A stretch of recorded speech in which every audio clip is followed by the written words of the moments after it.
স্থানীয় সময় বৃহস্পতিবার ইউক্রেনে ড্রোন ও ক্ষেপণাস্ত্র হামলা চালায় রুশ সেনারা। প্রেসিডেন্ট ভলোদিমির জেলেনস্কি জানান, ইউক্রেনের বিভিন্ন অঞ্চল লক্ষ্য করে 420টি ড্রোন, 39টি মিসাইল এবং 11টি ব্যালিস্টিক মিসাইল ছোড়ে রুশ বাহিনী।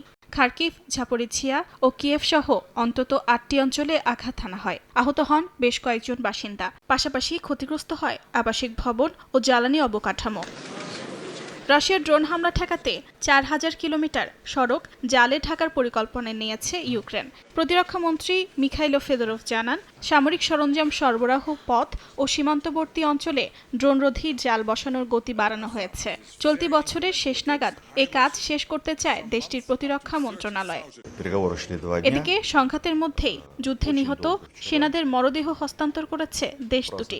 ক্রেমলিনের প্রতিনিধি ভ্লাদিমির মেদেনস্কি জানান, 1000 ইউক্রেনীয় সেনার মরদেহ কিয়েভকে হস্তান্তর করেছে মস্কো। বিনিময়ে রাশিয়া পেয়েছে 35 জন সেনার মরদেহ।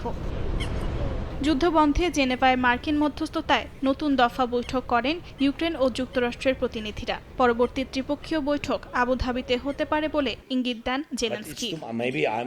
অর্জিতা শেহজিন, সময় সংবাদ।